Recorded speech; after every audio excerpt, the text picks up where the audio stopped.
Perhatian, untuk mereka yang saat ini belum menyadari keberadaan kami mewakili organisasi yang dikenal sebagai SCP Foundation.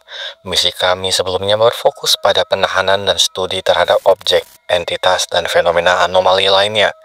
Misi ini telah menjadi fokus utama organisasi kami selama lebih dari 100 tahun. Namun, karena keadaan yang berada di luar kendali kami, arahan tersebut kini telah berubah. Misi baru kami adalah memusnahkan umat manusia. Ini adalah pemberitahuan terakhir kami. Setelah ini, tidak akan ada komunikasi lebih lanjut.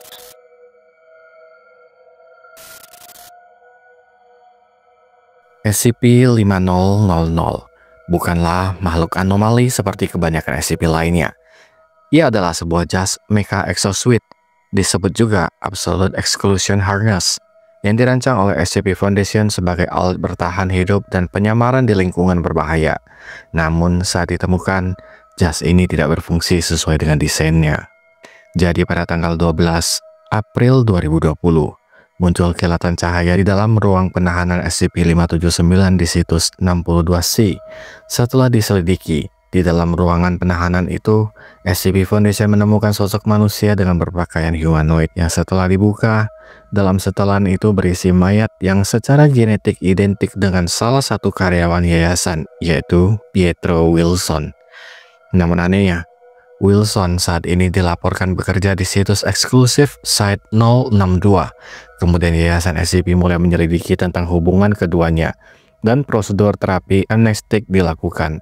Dan hasilnya telah mengkonfirmasi bahwa ia tidak memiliki pengetahuan tentang sosok yang mirip dengannya ataupun ingatan mengenai setelan yang kemudian disebut sebagai SCP-5000.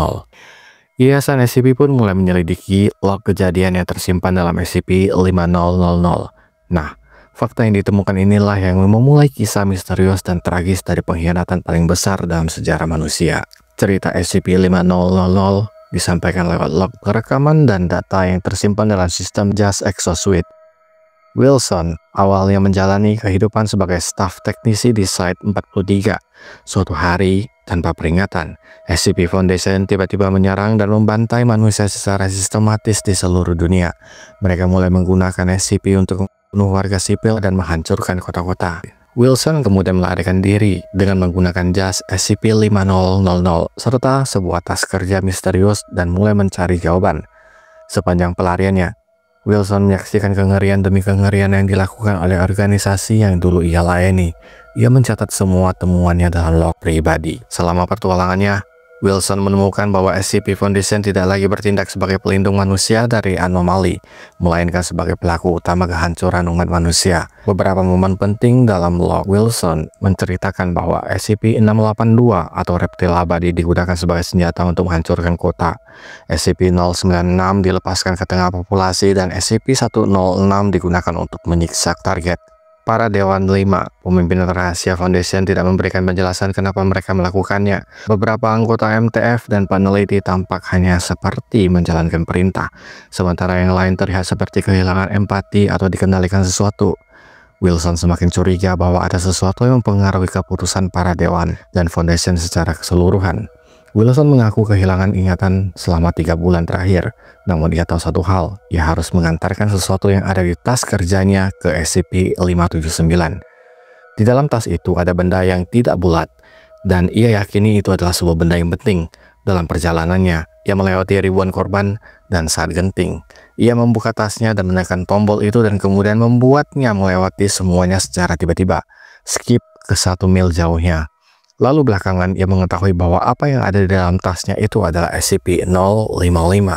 Dan SCP-055 berperan sebagai semacam tombol melewati yang bisa digunakan di saat situasi genting. Semakin lama pertanyaan-pertanyaannya pun mulai terungkap, termasuk alasan mengapa SCP Foundation ingin melenyapkan umat manusia. Jadi, dalam file SCP-5000 tercatat, saat itu Foundation mulai menyadari bahwa keberadaan manusia adalah penyebab utama munculnya anomali. Menurut log, para Dewan 5 percaya bahwa semakin baik manusia hidup, semakin besar jumlah dan kekuatan anomali yang muncul di dunia. Mereka kemudian mengambil keputusan ekstrim untuk melindungi realitas. Umat manusia harus dimusnahkan. Namun tidak hanya itu, dalam log juga terdapat sesuatu yang sangat gelap. Dalam salah satu percakapan yang tercatat, Dewan 051 menyebutkan bahwa mereka mendapatkan visi atau pencerahan dari entitas yang disebut sebagai IT. Entitas ini tidak dijelaskan secara detail, tapi beberapa teori menyebutkan bahwa IT adalah entitas tingkat tinggi di luar realitas yang mempengaruhi atau memanipulasi kesadaran para dewan. Entitas ini juga bisa menjadi semacam personifikasi dari kekuatan kosmik seperti Void, Narrative Being, atau bahkan sistem multiversal. Hal penting di sini adalah Foundation percaya bahwa mereka bertindak sesuai dengan kehendak entitas ini. Apakah karena mereka dicuci otaknya, dipengaruhi secara memori, atau memang mengalami pencerahan metafisik, tidak jelas. Yang pasti kepercayaan itu menjadi alasan mereka membantai umat manusia. Awalnya dalam proyek Pnuma, mereka menemukan sesuatu yang memetakan alam bawah sadar kolektif manusia. Nah, anehnya, tak lama setelah penemuan itu, Dewan 5 melakukan pemungutan suara. Hasilnya, serangkaian instruksi dikirimkan ke staf senior dan direktur lokasi yang memicu gelombang mendiskon usia dan pengunduran diri massal. Setelah itu, yayasan mengirimkan dokumen kedua yang menurut Guy adalah semacam agen non-memetik, dan kejadian mendiskon usia atau pengunduran diri pun berhenti. Lalu mereka mulai membunuh anomali manusia dan entitas yang bersimpati pada manusia, hingga akhirnya mendeklarasikan perang terhadap umat manusia. Artinya, yayasan sudah berencana memusnahkan umat manusia sejak awal penemuan IT, atau juga yang dikenal sebagai The Entity. Apapun IT itu, entitas ini mempengaruhi semua orang di bumi pada saat ditemukan. Proyek Pnuma berhasil memetakan ketidaksadaran kolektif umat manusia, dan di sanalah mereka menemukan IT. Entitas ini hadir dalam pikiran setiap manusia. Sekarang mari kita gali lebih dalam apa itu IT. Baik, sebelumnya kita harus mengetahui sedikit tentang ketidaksadaran kolektif. Menurut Carl Jung, ini adalah lapisan psikis yang bersifat universal dan impersonal, tidak dikembangkan secara individual tapi diwariskan. Ia berisi arketipe dan pola-pola dasar yang membentuk dasar dari jiwa manusia. Bisa dibilang, ini adalah memori DNA manusia. Dengan kata lain, IT adalah bagian dari warisan psikis manusia dan telah lama berada dalam pikiran kita. Menurut visual yang beredar, ia digambarkan sebagai sosok makhluk tinggi dengan celah seperti sayap di dunia nyata, dan rahangnya menganga. Entitas ini muncul menjelang akhir artikel. Satu-satunya anomali yang secara eksplisit dilawan oleh yayasan. Artinya, ini bisa jadi bentuk fisik dari IT. Mungkin terdengar gila, tapi kalau aku melihat makhluk semacam itu di dalam kepala setiap orang, mungkin aku juga akan memilih untuk mengakhiri semuanya. Mungkin inilah alasan SCP-682 membenci umat manusia, karena sekali lagi, mungkin SCP-682 mengenal IT. Mungkin inilah juga mengapa yayasan menganggap manusia cukup menjijikan. Wilson sendiri tampaknya berada di bawah pengaruh IT. Selama penyelidikannya, ia terdorong untuk masuk ke dalam situs 19, mencari tahu kebenaran, lalu memutuskan membawa SCP-055 kepada SCP-579, kedua entitas yang jika digabungkan akan bisa mengatur ulang realitas. Bahkan beberapa kali Wilson melewatkan kejadian penting dan kembali dengan keyakinan yang kuat. Itu kemungkinan besar karena pengaruh halus dari IT.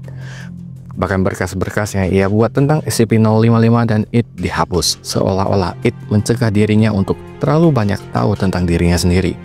Lalu apa motif IT? Kita tidak tahu pasti, tapi jelas bahwa eksistensi umat manusia adalah kepentingan IT. Karena jika manusia punah, IT juga akan ikut punah. Dan Wilson tanpa sadar telah memastikan IT tetap hidup bersama dengan kita. IT membimbing Wilson untuk membuka SCP-055, yaitu anti-meme yang tak bisa diingat ke dalam ruangan containment SCP-579. Kombinasi keduanya akan mereset timeline, membalik semua peristiwa agar Foundation tidak mengkhianati umat manusia. Wilson mencapai SCP-579 dan melakukan lompatan menuju kematian. Timeline berhasil direset, menghasilkan versi baru dunia ini, dan timeline baru pun muncul di mana Dewan 5 tidak pernah menemukan IT dan Foundation tidak melakukan genosida. Dan inilah mengapa ada dua sosok Pietro Wilson. Namun belum diketahui apa efek jangka panjang setelah reset timeline berhasil dilakukan. Tapi entitas IT tetap ada di alam bawah sadar manusia, dan kini di timeline ini.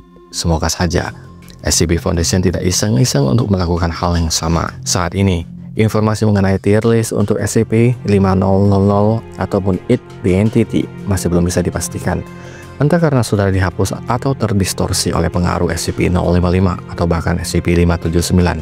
Data terkait keberadaan dan skala kekuatan mereka sulit ditemukan. Menurut teman-teman, ada di tier mana sebenarnya entitas-entitas ini berada? Namun jika kita berbicara tentang nama entity, tentu ada satu lagi entitas SCP yang lebih mengerikan dari IT The Entity, yaitu The Red Entity atau SCP-7709. Kalau Hades dikenal menguasai alam kematian, Poseidon menguasai lautan, dan Zeus kini menguasai alam meta, maka SCP-7709 menguasai lautan asam. Sebagai bagian dari protokol standar, terdapat ritual harian yang melibatkan pembuatan aqua regia, yaitu larutan legendaris dari emas. Proses ini dilakukan oleh seorang alkemis terlatih di bawah penguasaan langsung dari Departemen Teologi. Sejumlah kecil emas murni akan dilarutkan dalam larutan tersebut, dan hasil akhirnya akan digunakan untuk berbagai operasi sesuai dengan kebutuhan organisasi. SCP-7709 merupakan entitas maha kuasa yang secara spesifik merepresentasikan wilayah atau domain asam. Meski saat ini diklasifikasikan sebagai dewa kelas Occam, pengaruhnya terhadap realitas dasar meningkat secara drastis seiring populernya proses industri modern yang melibatkan asam. Oleh karena itu, beberapa peneliti berpendapat bahwa klasifikasinya mungkin perlu ditinjau ulang di masa mendatang. Perlu ditegaskan bahwa SCP-7709 mewakili domain asam menurut teologi Bornstadt-Lowry, yakni asam sebagai donor proton, dan bukan sebagai konsep korosi, disintegrasi, atau volatilitas kimia secara umum. Ini cukup unik karena sebagian besar dewa anomali biasanya mewakili prinsip-prinsip yang lebih mendasar dan luas jangkauannya. Dalam bentuk metafisiknya, SCP-7709 umumnya menampakkan diri sebagai seorang alkemis Eropa dari abad ke-15. Meskipun beberapa variasi penampilannya seringkali terjadi, konsensus di antara para saksi menyebutkan bahwa SCP-7709 tampak seperti pria berjubah dengan lengan dan kaki yang terbuat dari atau dilapisi timah. Satu ciri khas yang konsisten dalam setiap manifestasinya adalah simbol di dahinya, yaitu simbol yang identik dengan aqua regia. Digambarkan memancarkan cahaya putih yang redup, namun mistis. Pemujaan terhadap SCP-7709 terbilang jarang dan terbatas hanya karena dalam lingkaran ilmiah serta komunitas okultisme yang kecil, tidak ditemukan rumah ibadah yang terpusat atau secara resmi menyembah entitas ini. Demikian pula, tidak ada satu prinsip atau filosofi tunggal yang disepakati bersama di antara berbagai sekte yang ada. Ideologi tiap kelompok sangat beragam, mulai dari memuja kekuatan pembersihan asam secara literal hingga melihat SCP-7709 sebagai simbol perlawanan terhadap sistem monarki. Namun untuk saat ini tidak diperlukan intervensi ataupun tindakan kontra ritualistik terhadap kelompok-kelompok tersebut. Aktivitas mereka dianggap tidak mengancam stabilitas realitas maupun keamanan publik secara langsung. SCP-7709 yang kadang dijuluki sebagai The Red Entity atau The European Acid Man adalah entitas maha kuasa yang lahir dari atau menyatu dengan industri asam itu sendiri. Meskipun kekuatannya nyaris tak terbayangkan, SCP-7709 dikenal sebagai salah satu entitas paling damai. Ia tak haus perhatian, tak membutuhkan penyembahan, dan tak tertarik untuk menegaskan dominasinya. Tapi jangan salah, damai bukan berarti tak berbahaya. SCP-7709 memahami dunia dengan cara yang tak biasa. Ia pernah berkata, dewa asam akan membakar daging malaikat dan iblis. Itu adalah esensi kekuatannya. Netral tapi absolut. Ia tidak memihak apapun yang bersentuhan dengannya, biar itu makhluk surgawi ataupun iblis, akan larut dalam kekuatan asam yang ia kendalikan. Justru karena sifat universal inilah SCP-7709 menjadi alat strategis yang luar biasa bagi kepentingan yayasan. Julukan kutukan raja muncul karena kemampuannya melarutkan emas, logam yang selama ribuan tahun dipuja sebagai simbol kemegahan dan kekuasaan. Tapi bagi SCP-7709, emas hanyalah logam. Nilainya hanyalah konstruksi mental manusia, dan ia melihat konsep-konsep ini menumpuk dalam lapisan nosfer, yaitu ruang ide dan pikiran kolektif yang membentuk realitas. Namun pada akhirnya, SCP-7709 tidak mewakili sesuatu yang lebih besar dari asam, dan itulah kebenaran murni. Dia awalnya berada di tier 10A kemudian 1A hingga akhirnya menyentuh high 1A. Aku tidak mengetahui secara tepat apakah dia berpotensi mencapai bonus atau tidak, sedangkan di VSB kita dapat melihat dia juga berada di tier 0. Gimana menurut teman-teman? Dia dapat memanipulasi asam pada level yang dapat menghapus eksistensi apapun, serta penyerapan, pembengkokan realitas, dan manipulasi dimensi tinggi. Keberadaannya berada di luar dimensi, tidak dapat mati, serta memiliki regenerasi sekelas dewa tertinggi. Dia dapat melakukan perjalanan lintas dimensi, daya tahannya tak terbatas, dan resistensi terhadap manipulasi konseptual dan pikiran.